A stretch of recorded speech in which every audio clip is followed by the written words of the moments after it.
Cryptomix. Oferecimento: o futuro do seu dinheiro está na Binance. Abra sua conta na maior e mais completa plataforma de criptomoedas do mundo. Acesse binance.com.br. Sejam todos bem-vindos a mais um Cryptomix. Eu sou Caco Grandini, sempre na presença dela, nossa educadora financeira, e tenho certeza que agora a Cryptolover não é Bruna Aleman. Bem-vinda novamente. Batendo, eu sou Cryptolover. Tudo bem, Caco? Tudo bem, e você, Bru? Também. Maravilha. Quero saber, você foi no show do Coldplay? Ainda não. Você vai? Eu tô tentando ir na semana que vem, mas disseram que caiu uma água boa na cabeça da turma, Então, eu achei que eu tivesse passado o perrengue no primeiro dia. Porque no primeiro dia eles venderam muito mais ingressos do que deveria, né? Cabe 50 mil pessoas, venderam 72.500. Então a gente parecia uma sardinha. E tem dentro de uma lata gigante. Exato. Entendi. E meu marido me fez voltar andando 5,5 km. Foi super agradável. Umas perninhas. Super, né? Perto. Depois de um show de ficar em pé 3 horas. Na Giovanni, super seguro. Eu fui reclamando pra ele que se eu fosse assaltada até em casa, eu ia catar ele. Mas foi ótimo. Mas o show foi uma em si aventura, sempre... perrengue chique. E o show, mas o show, né, do Coldplay, eu já fui outras vezes, é sempre uma experiência, né? Eu falo que o show... Bom. Eu não escuto Coldplay na rádio, confesso. Só nos dias que eu tô mais triste. Mas o show é uma coisa à parte. É a arte em si. É a arte da música com a arte em si. Do audiovisual também. Exato. Agora que eu consiga meu ingresso na semana que vem, que eu tô assim batendo de porta em porta. Fala, você tem um ingresso pro amiguinho aí? Eu acho que acabou, né, inclusive. Exato. E tô esperando o show do NX, que é outra arte à parte. E você sabe que assim como o Bitcoin, também os ingressos do Coldplay são limitados, e o do NX também, né? São escassos, eles têm um limite. Olha, você vê que a gente já faz o gancho da conversa. Incrível. E, Bru, você já viu o que a gente vai falar hoje? Qual é o nosso tema de hoje?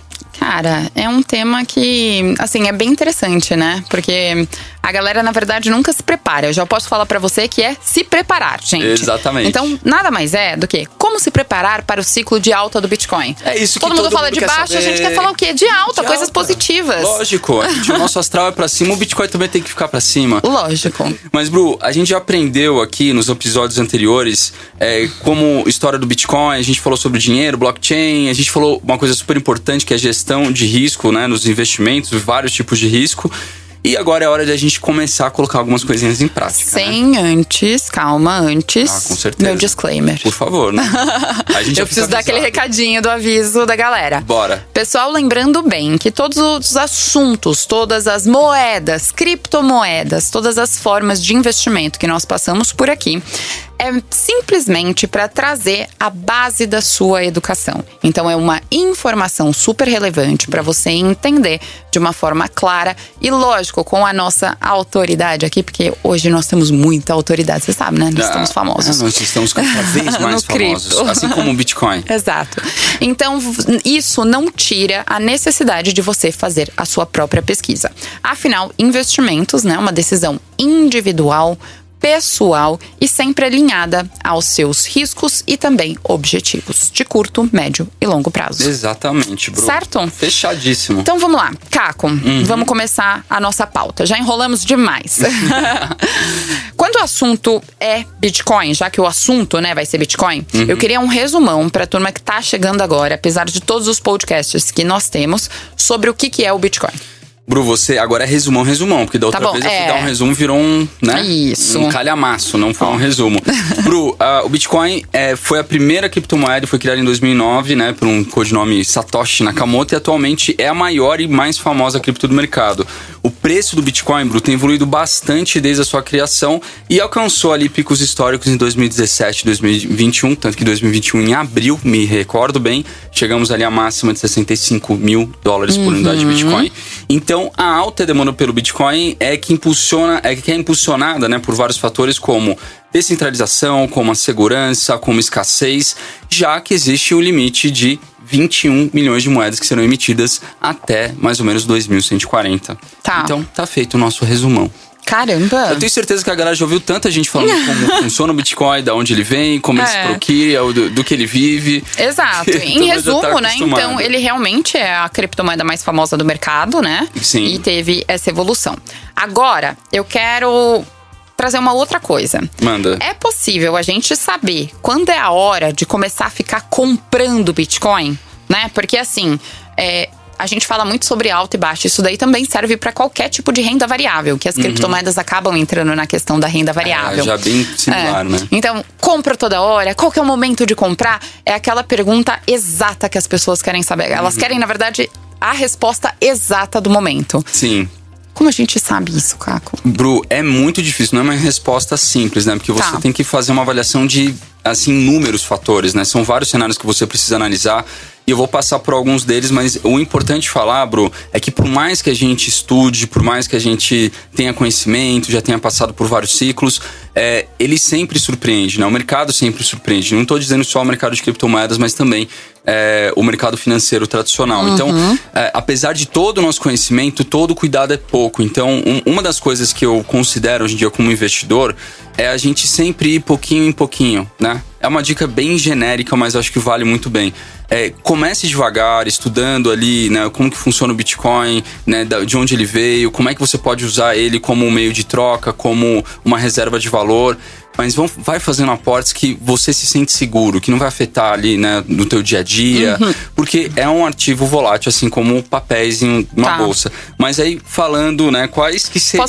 Posso até trazer um adendo que eu acho que é super interessante. Para vocês que estão escutando, é muito importante ver como que vocês consomem as notícias também que passam, né? Com certeza, esse é um dos primeiros tópicos que eu ia falar, exatamente. Porque as criptomoedas, elas estão tão envolvidas nisso, e eu vou tirar um pouco do Bitcoin e você traz para o Bitcoin. Tá. Então, cuidado com essas notícias e a ansiedade que ela te gera. Quando você é uma pessoa bem informada, por exemplo, você na queda do Bitcoin ou eu na queda da Bolsa de Valores dos Estados Unidos, a gente sabe como agir. Sim. Entendeu? Já tem mais tranquilidade, Exato. Já viu isso acontecer outras vezes. Eu quis fazer, desculpa te cortar, eu quis fazer isso porque como é um assunto muito atual e as pessoas têm perguntado muito, eu queria fazer essa analogia para elas entenderem qual que é o impacto negativo que tem no seu investimento, independente do tipo de investimento. Exatamente. A forma como você consome aquilo e o quanto você realmente está bem seguro do que você está fazendo, embasado. Acho que quanto mais você procura informação para entender o que realmente aconteceu, e não tô falando só de uma fonte, né? Você vai avaliar várias fontes confiáveis, obviamente. Inclusive tem o blog da Binance que a galera pode consultar, né? Com várias notícias, coisas novas que estão chegando. Mas é importante você ver vários pontos de vista para poder tomar uma decisão. Assim como notícias e aquela que lembra que a gente falou tanto do FOMO? Né, ou é um FUD, né, na verdade, isso que seria medo, incerteza e dúvida. As pessoas mal convêm aquela notícia e já tomam uma decisão precipitada, vão lá, vendem os ativos com prejuízo, daqui a pouco vai ver que não era exatamente daquela forma. E então é super importante você avaliar bem as notícias para tomar suas decisões. E essa seria a nossa primeira dica. E realmente pode impactar no preço dos ativos, então fique ligado no que está acontecendo assim no mundo inteiro, na macroeconomia. Aí a gente tem um outro ponto, Bru, também, para você entender ali se isso é um momento propício ou não é, para você se expor mais ao Bitcoin, que é a análise técnica. Que ela tem como técnica dela em si, é estudar o histórico de preços do Bitcoin e tentar identificar ali algumas tendências, tá, Bru? E ela pode ajudar muito a identificar alguns suportes e resistências. Aí explicando mais ou menos o que seria um suporte, o que é uma resistência, é uma zona de preço, quando a gente fala de suporte, é uma zona de preço onde o Bitcoin ele chega e ele não ultrapassa, ou seja, ele cai até um determinado patamar, mas ele não passa daquele patamar. Por isso que a gente chama que é um suporte, ou seja, os vendedores não estão mais dispostos a vender mais barato, então o preço ele meio que estabiliza. E um suporte, uma resistência seria um determinado ponto em que o preço também não ultrapassa quando ele tem uma alta, ele bate meio que no teto, porque os compradores não querem pagar mais caro por aquilo. Então tem essa correlação. Além, é claro, de você ver vários indicadores econômicos, você ver as médias móveis, a força relativa de compra e venda. Então são vários fatores na análise técnica que você usa para poder embasar ali parte da sua decisão, ela não é única, tá? Aí a gente vai pra análise fundamental, Bru, que a gente também falou disso há um tempo atrás, né? Eu também adoro análise fundamental, que eu penso muito no longo prazo e não só num preço de tela. Mas tudo é super importante. Agora, a análise fundamental, Bru, ela envolve a avaliação de vários fundamentos econômicos, financeiros de uma criptomoeda, né? E também a gente vai ver relação à equipe de desenvolvimento, quem são essas pessoas, como que tá a comunidade dos usuários. A gente tem o Reddit, por exemplo, que é super ativo, o Telegram. É conhecer o negócio da criptomoeda em si, né? Tipo, exatamente. Eu tô sendo sócio dessa criptomoeda. Exato. Até quando você é sócio, você quer saber quem são os parceiros estratégicos aí desse projeto, como que é o roadmap de desenvolvimento e qual que é a perspectiva que o mercado tem para esse tipo de solução. Então, quando você avalia vários desses fatores, você consegue ter uma visão muito mais abrangente do real potencial que tem uma criptomoeda. E aí, com certeza, você vai tomar uma decisão muito mais embasada, Bru. Essa seria a nossa terceira dica. E sabe qual é a quarta? Usuário. É lógico, sem ele nada acontece. Pô, se ninguém estiver comprando, exatamente. Lei da oferta e da demanda. Perfeito, tá explicadíssimo. É entender como as pessoas estão começando a absorver o universo cripto, a colocar no seu dia a dia, estão usando como meio de troca, estão começando a usar como uma forma de investimento. Então, quanto mais pessoas estão entrando no barco, você pode crer que esse barquinho vai andar entrando de uma forma segura, tá? Eu considero, a gente já falou isso várias vezes, o Bitcoin é a primeira criptomoeda do mercado, a maior, que é a mais descentralizada atualmente. Então, eu vejo o Bitcoin como uma forma... Eu fico mais seguro colocando meu dinheiro, às vezes, dentro do Bitcoin, né, para deixar ele ali paradinho, do que para outras altcoins. Porque eu sei que a volatilidade é diferente, a especulação também é um pouco. Claro que as altcoins acompanham o preço do Bitcoin também, mas às vezes elas têm uma correlação mais agressiva. Então, ela vai um pouco mais forte numa queda e também numa alta ela pode atingir patamares muito maiores. Mas eu penso mais voltado dessa forma. E, Bru, uma coisa que, assim, é fundamental a gente entender, que é com relação à adoção institucional. Também seria o nosso quinto ponto aqui. O nosso quinto, seriam as empresas? As grandes empresas que olham para o mercado cripto. A gente já tem aqui bancos no Brasil negociando também criptomoedas, fundos de investimento voltado para blockchain nos Estados Unidos, empresas... Loja de eletrônicos, meios de pagamento. Então, assim, tem crescido muito. E quando o institucional ele vem um fluxo de capital também muito grande, né? Porque você começa a mexer com fluxo de investimento, grandes investidores. Então, observar também como que tem sido a adoção das grandes empresas. E por último, né, uma coisa que a gente pode até pegar como exemplo é El Salvador. A gente está falando de regulamentação. Quando o país realmente, por exemplo, em El Salvador, a regulamentação é extremamente amigável, tanto que virou, né, uma moeda de curso corrente. Então, isso tem fomentado muito o turismo em El Salvador, colocou El Salvador no meio de um holofote de inovação, né, porque realmente absorveu o Bitcoin como uma moeda corrente. Assim, é um feito, né, para um país como El Salvador. Então, observar essas questões também podem influenciar no preço ali no longo prazo. Inclusive, uma cidade na Suíça também, um ano passado, que começou um projeto para colocar o Bitcoin como sua moeda Lugano, oficial. Não é? Lugano, na Suíça. Eu não sei se é na Suíça ou na Holanda. Eu acho foi que na Suíça. Lugano é na Suíça.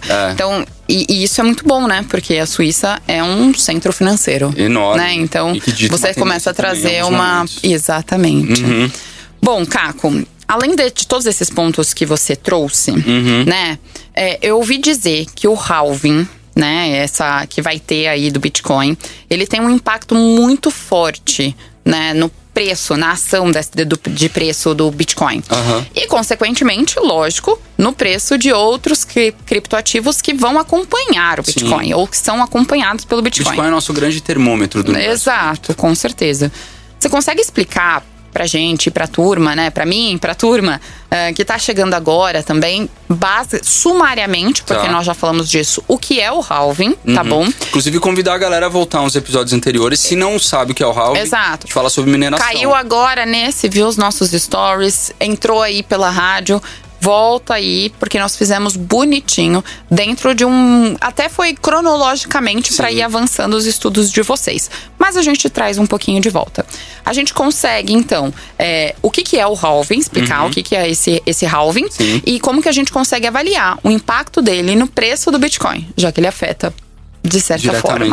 Então, Bru, o halving é um processo que ele diminui em 50% a emissão de novos bitcoins por bloco minerado. Lembra que a gente falou lá atrás que tem os nossos amigos que são os mineradores, colocam os seus computadores na rede. Todo mundo valida antes de gerar aquilo. Faz a validação das transações, depois eles colocam isso dentro de um bloco e aí registram na blockchain. E quando isso acontece, o minerador que consegue fazer isso, ele é recompensado com uma determinada quantia de bitcoins. E no caso agora, atualmente, a recompensa é 6,25 BTC. BTC por bloco minerado. Tá. E o halving, o que ele é? De 4 em 4 anos, ou mais ou menos quando a gente tem 210 mil blocos minerados, e dura aí, como eu disse, cerca de 4 anos, essa recompensa para os mineradores, ela cai pela metade. Tá. Então, em maio, mais ou menos, de 2024, a gente tá em 2023, né? Olha, eu já tô ainda pensando que eu tô em 2022. Mas em maio de 2024, mais ou menos, vai acontecer o próximo halving. E aí, essa emissão vai cair de 6,25 para 3,1. Agora me pegou. Vai ser uma conta difícil agora pra mim. 3,125. Isso, exatamente. 125. Ou seja, vai cair pela metade a emissão de novos bitcoins. O que acontece quando você tem uma demanda, mas a oferta diminui? Geralmente, aumenta o preço do ativo. Por isso que ele impacta diretamente no preço do Bitcoin. E pro minerador, sabe o que eu pensei? Isso daí é muito porque as pessoas falam: vou minerar Bitcoin como se fosse a coisa muito fácil. E a gente falou no outro podcast. E Bru, eu vou falar um pouquinho do que aconteceu nos últimos halvings, tá? Só pra dar um contexto do que acontece mais ou menos com a média de preço do Bitcoin. No primeiro halving, que foi lá em 2012, foi a primeira vez que um bloco teve a sua redução de recompensa e foi de 50 Bitcoins, né? Que começou com 50 e caiu pra 25. Depois desse halving, que foi o primeiro, o preço saiu de incríveis $12 e chegou num pico de quase $1.000 em menos de um ano, Bru.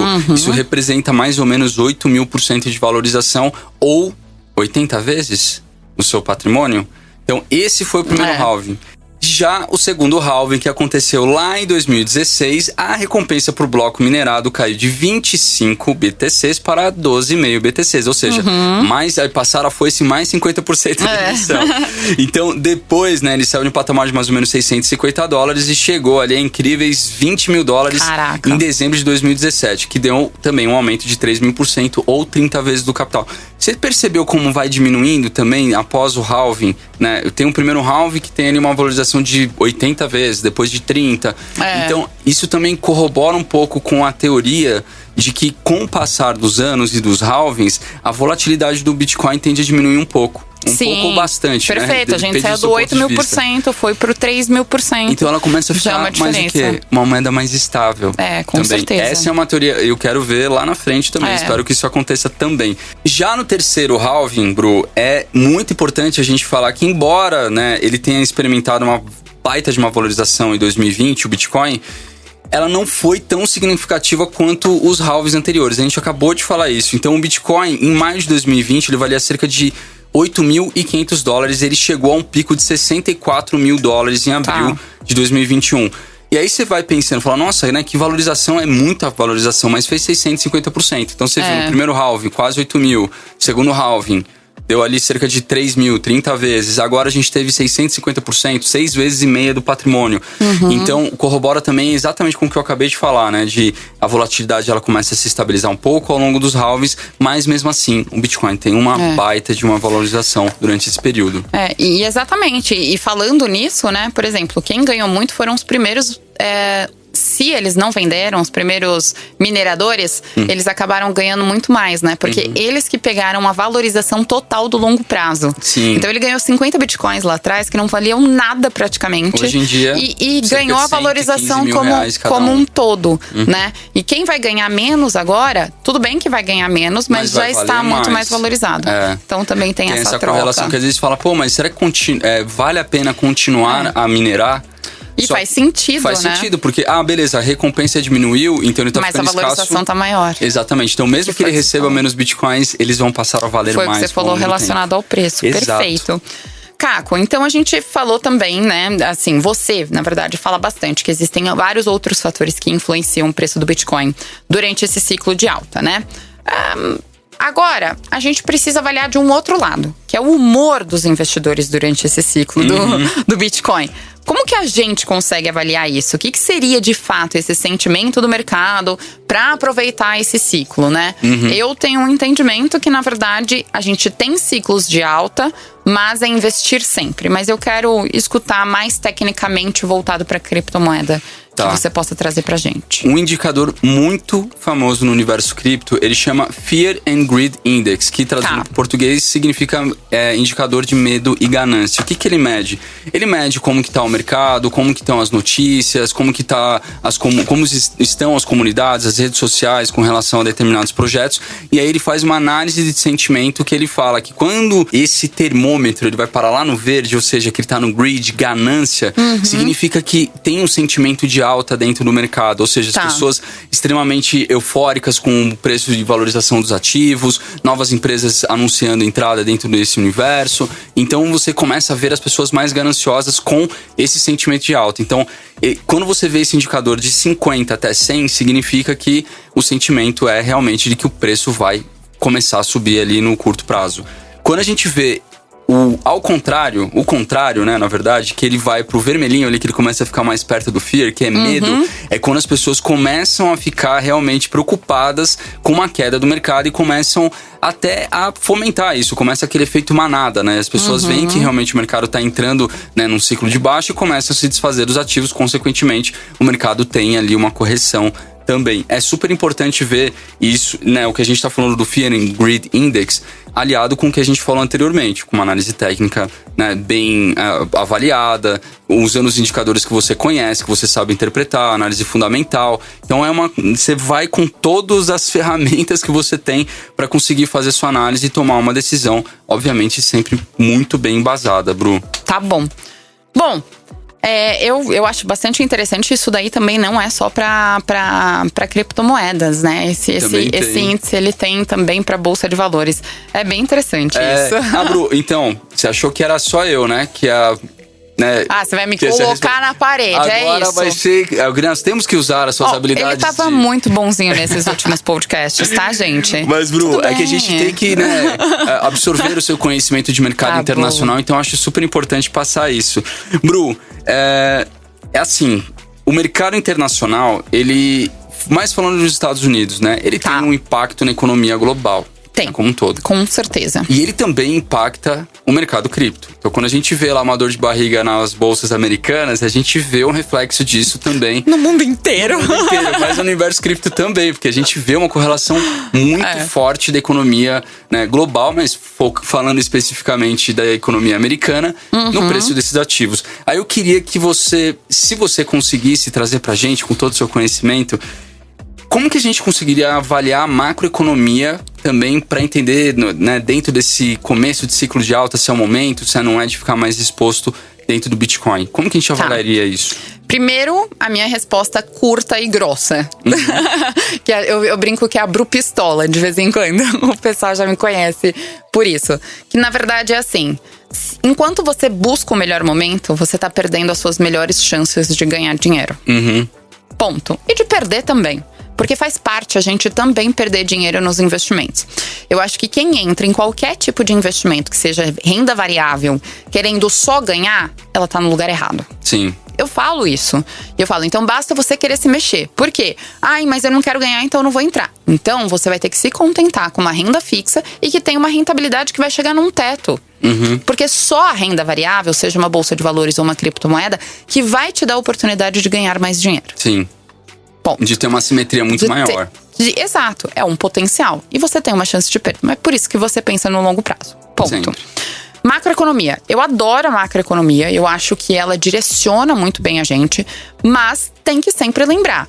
Tudo isso, nós, economistas, criptolovers, todo mundo que entrega isso daí também na rede social, você acaba entrando o que você tem de entendimento e conhecimento, e a gente tenta prever o que muitas vezes é imprevisível. Sim. Por quê? Porque a macroeconomia, ela desenha um comportamento padrão. Então a gente olha um gráfico, olha alguma coisa e vai ver através de outras coisas o que é aquele comportamento. O que seria esse tipo de comportamento? Vamos lá. Primeiro lugar, o comportamento da inflação. A gente olha o comportamento da inflação. Então, quando a inflação tá alta em determinados países, vamos pegar Brasil e depois vou trazer os Estados Unidos para levar para criptomoeda. Quando a inflação tá alta no Brasil, o que acontece? O real desvaloriza. A gente vai perdendo o poder de compra. Então, aqueles R$100 não compra as mesmas coisas do ano passado, do ano retrasado. A mesma coisa, estamos num momento em que está tendo uma inflação nos Estados Unidos histórica, dos últimos 40 anos. O que acontece? O dólar também está perdendo valor. Só que é um efeito cadeia. Se o dólar está perdendo valor, então vou me manter no real. Não. O real é uma moeda mais fraca. Se o dólar perde valor, você perde mais ainda. Sim. Entendeu? Porque isso é um efeito cadeia. Quem quer a moeda mais forte, quem quer a moeda mais fraca. Sim. Não dá. O fraco, ele vai recebendo as rebarbas de todo mundo. E a criptomoeda… Que no caso seria a economia do Brasil, no caso. Exatamente. Comparando com os Estados Unidos. Exato. E a criptomoeda, ela acaba entrando nisso daí também, assim, ela vai cair, provavelmente ela vai ter um impacto. Por mais estável que ela seja, se a moeda mais estável do mundo teve um impacto, você vai ter um impacto também recorrente desse efeito manada. Porém, é aí que geram as oportunidades. Momento de inflação é momento de baixa. Geralmente é o melhor momento de compra. Descontos, né? Desconto, exatamente. Tem que utilizar a palavra desconto. Com valor intrínseco. Exatamente. São fundamentais também dentro da economia, como você vai falar de commodities, no caso. Porque não tem como a gente viver sem isso, né? Então, a inflação, eu falo, né? A inflação junto com a taxa de juros, por quê? Porque quando aumenta a inflação, os países aumentam a taxa de juros para poder controlar a inflação. Economia é como se fosse um tio eterno. Pensa que tem o N ali, o tio em cima. É um tio eterno. E vai ficar nesse sobe e desce. Por quê? Porque a inflação sobe, você sobe taxa de juros. Inflação controlou, você desce taxa de juros. Daí ela sobe de novo, porque as pessoas estão consumindo, daí você sobe de novo. E ela vai continuar assim. Esse é o comportamento da economia. Então você acabou de dar uma dica que… Então a gente ter uma inflação alta abre oportunidade para entrada em bons ativos. Total. Criptomoeda, bolsa de valores, é a hora de você colocar.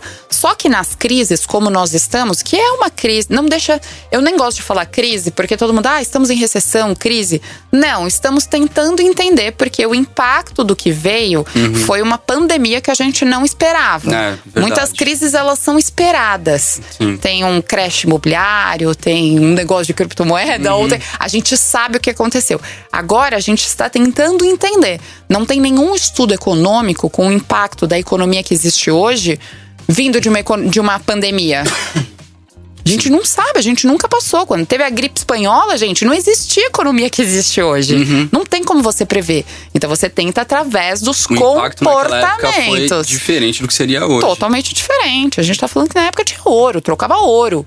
Entendeu? O mercado financeiro evoluiu muito mais rápido. Então quando a gente vê inflação alta e taxa de juros alta, momento de compra. O problema é que esses momentos delicados que estamos passando tampam os olhos de todo mundo e fala: euforia, medo, sai correndo, não, quero guardar dinheiro. E tá tudo errado. Então, assim, eu falo que inflação e taxa de juros a gente tem que ser mais racional. Menos emoção e mais razão. Então, para muitas coisas na vida também, para os investimentos. Você rebalanceia os seus investimentos também de acordo com, taxa de juros alta, a pessoa vai acabar escolhendo, de repente, uma renda fixa, por exemplo. E daí tem dois indicadores, só para colocar, sobre esses dois termos, né? O US Inflation Rate, YOY, tá bom? Que é a taxa de inflação anual dos Estados Unidos. Dá pra ver no TradingView, né? Dá pra ver no TradingView. Legal. E também um outro indicador do TradingView relacionado à taxa de juros é o United States Federal Funds Rate, ok? Daí duas coisinhas bem simples. É legal deixar salvo isso, né, já no TradingView, porque toda vez que você precisar tomar você dá uma olhada. Você dá uma olhada como é que tá o índice, né? Pô, inflação subindo, você já vai, ficar você já começa a ver o comportamento. E não olha em curto prazo, tá? Quando vocês olham esses gráficos, não pega um recorte. Eu vejo muita gente olhando o preço do dólar, criptomoeda, num recorte de 5 dias. Não. Você pegue comportamentos longo prazo. Eu geralmente coloco na máxima e quero ver o comportamento. E se aquele comportamento que a gente tá passando hoje, o gráfico já mostrou em alguma época do ano, em alguma época da história. E daí você liga o que aconteceu naquele momento. Mesma época. É mais simples do que a gente imagina. Quando a gente fala de investimento a longo prazo, exatamente acho que vai um pouco da relação de como você olha o gráfico. Exato. E como você olha o gráfico ali no big picture, né, na fotografia grande, você vai ver qual é a tendência real disso no longo prazo. Se ele tá numa tendência de alta, se ele tá numa tendência de baixa, se ele tá com preço estável. Então aí você… E é assim, uma posição muito mais tranquila, mais segura de se seguir do que olhar um pedacico do gráfico ali que as coisas são realmente conturbadas com uma notícia como a gente acabou de falar. Exatamente. Aí, só pra finalizar, eu não quero me alongar muito mais, mas acho que tem alguns pontos interessantes, tá? Os índices das principais bolsas americanas, porque afinal, os principais índices da bolsa americana, eles nada mais do que mostram uma saúde geral do mercado. Sim. Isso é muito claro, né? Porque não são feitos de empresas só americanas, são empresas globais, que têm mercados no mundo inteiro. Sim. Apple vende no mundo inteiro, Microsoft vende no mundo inteiro. E é esse tipo de empresa de peso que estão nesses índices, tá? Eu vou trazer alguns aqui, mas existem outros, tá? Primeiro, S&P, as 500 maiores empresas listadas nos Estados Unidos, não mas são só exato, né? Então você tem empresas, por exemplo, que são de outros lugares, mas que estão China, colocadas lá. Tem, se ela foi aberta, se ela tem capital lá nos Estados Unidos, ela tá lá dentro, tá? Entendi. É porque elas têm que ser listadas, né? O do S&P, elas têm que ser listadas ou na New York Exchange ou em Nasdaq. Só pode ser nessas duas. Entendi. Aí você tem também Nasdaq. Você tem o Nasdaq 100, né? E o Nasdaq, você tem só das empresas de tecnologia, e você tem o Nasdaq 100 também, que seleciona as melhores. Então são dois ali que você consegue colocar. Você falou das empresas de tecnologia, tem muitas pessoas que consideram o criptomercado como um mercado de tecnologia, porque na verdade né? A gente tá falando de tecnologia de criptografia, enfim, ciências da computação, então tá muito ligado também com essa parte da Nasdaq, assim. Tá muito correlação. ligado. Muito ligado, porque o mercado tecnológico é diretamente e indiretamente impactado, né? Se você pega, eu vou dar um exemplo aqui, vocês, pelo amor de Deus, não me investem, tá bom? Mas essa empresa, ela chama NVIDIA, né? Não investe até assim, porque assim, gente, eu não analisei ela e eu não coloquei meu dinheiro, então não, eu só vou falar sobre o histórico. Mas a NVIDIA, lá atrás, quem começou a estudar em poucos anos, em 3 anos atrás, 4 anos atrás, que começou a crescer essa ideia do Bitcoin, querendo ou não, se consolidou, nos últimos 5 anos, ela estava investindo muito em blockchain, não só para criptomoeda, para NFTs, como para outras coisas, né? Sistema de cartório e tudo mais. Cara, começou a crescer absurdamente, e foi uma empresa que aquelas que a gente chama de small caps, que são pequenas, conhecidas, que valorizaram super. Agora a gente não sabe, eu não analisei, não sei o crescimento. Essa empresa, ela também é responsável por fabricar placas de mineração? Então, tá vendo? Ela tá muito envolvida nisso. Então, se o mercado de criptomoeda aumenta, ela também valoriza ela, né? Sim. Foi o que eu falei, eu não estudei a fundo, eu não invisto nessa empresa, então não posso dizer com bases técnicas, mas é um exemplo de como o mercado de tecnologia está altamente ligado no das criptomoedas. Então é interessante olhar. Sim. E existem empresas que também estão investindo nisso. Sim. Tá bom? Então dá uma olhada lá no indicador TradingView, no S&P 500 e em Nasdaq. Política fiscal também é muito interessante, né, a gente falar, porque toda política fiscal de governos, né, ele pode afetar a criptomoeda. Então, para ver se o governo está injetando dinheiro na economia, para ver se ele vai levantar a inflação, se ele vai desvalorizar a moeda. As políticas fiscais não têm a ver com a criptomoeda em si, mas ela tem a ver para onde que aquele país está indo em relação à inflação têm, né? E taxa de juros, também. Porque isso vai direcionar o quanto que essas pessoas vão buscar outros tipos de moeda forte, como o dólar ou a criptomoeda, que vai se tornar cada vez mais forte. Sim. Tá bom? Beleza. E as adoções de empresas, né? Igual você falou, acho que a adoção de empresa também, se no seu país ou nos outros países, empresas mundiais estejam entrando com isso, pode ser uma coisa interessante. Entendi. Bru, eu queria estender esse papo aqui, dava pra fazer uns 3 pods pra falar sobre esse tema. E eu me empolguei falando. Não, mas é super importante também trazer essa visão macroeconômica mesmo que tá acontecendo no mundo, porque isso tem impacto. Às vezes, eu acho que as pessoas ficam muito presas a um tipo de análise na hora de tomar as decisões. E acontece que você precisa corroborar com várias outras análises pra falar, bom, eu acho que o caminho é pra lá. E aí você toma a sua decisão.